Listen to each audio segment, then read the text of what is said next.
Garrett what? Don't we have one? Daddy. What? Is Garrett the cutest boy? Yes. Love ya. Love you too.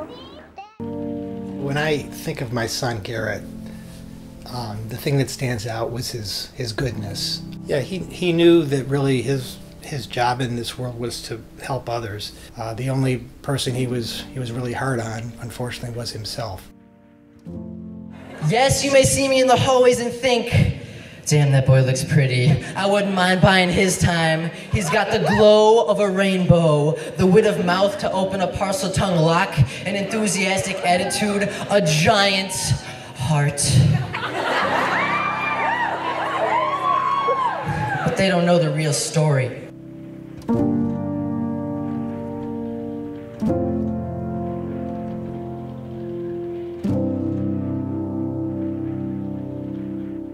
In the end, I feel like Garrett's heart was too big for this world. He just experienced life so fully, and his big heart took it in a way that made it difficult for him to live in this world. But for many years, he just exploded with happiness. He had really strong empathy skills, so he always tried to put himself in other people's shoes and understand what they're going through and how he could be there for them.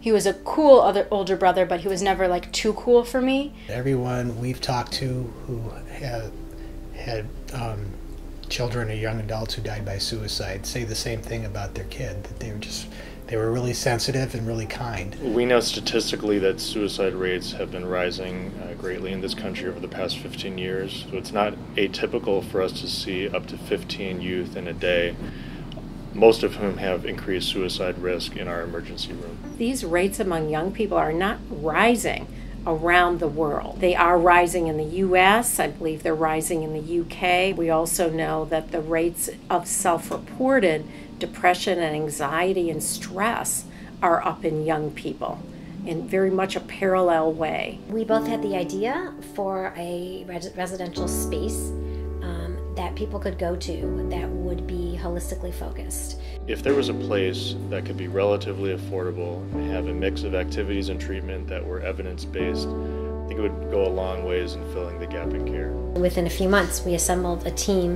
of leaders in the mental health area. What happened with Garrett could happen to one of my kids and really could happen to anybody. And to watch Julie and Scott go through it, I think all of us feel like we want to do whatever we can for others not to have to go through that experience. We're looking at a place that is holistically focused, a place where we envision, in addition to having therapists, that we would have peer support, also journaling, art, music, poetry, physical fitness, meditation, yoga.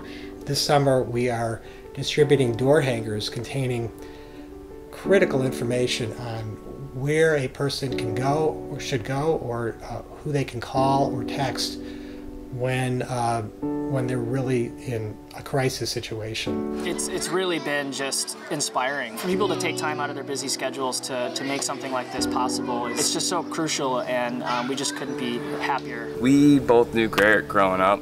He's one of our good friends. It's just been nice to know that we can kind of help contribute to his parents' cause and his memory in any way we can. We also want Garrett Space to be a place that can restore hope for young adults who are struggling and really think that life can't get any better any longer. Garrett Space will be available to everyone, not just those who can afford to pay.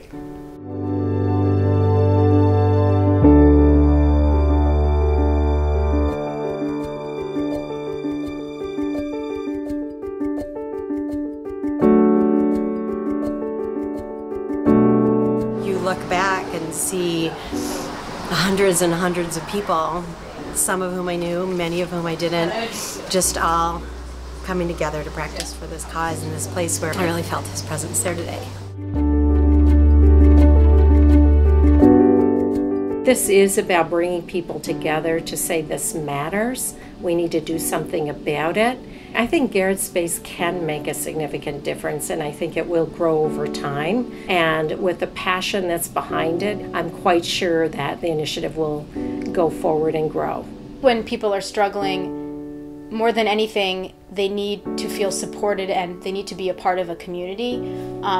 When we struggle, we can feel isolated and ostracized. And what I see Garrett's space as is this center, or this providing this community for young adults. That's what my brother was all about. He was all about creating a sense of community and connection with other people. We think that our initiative will make inroads on this epidemic. We are guided by the spirit of our son. We feel him cheering us on through this, and we hope you'll support us. Now you too know how it feels to be beautiful.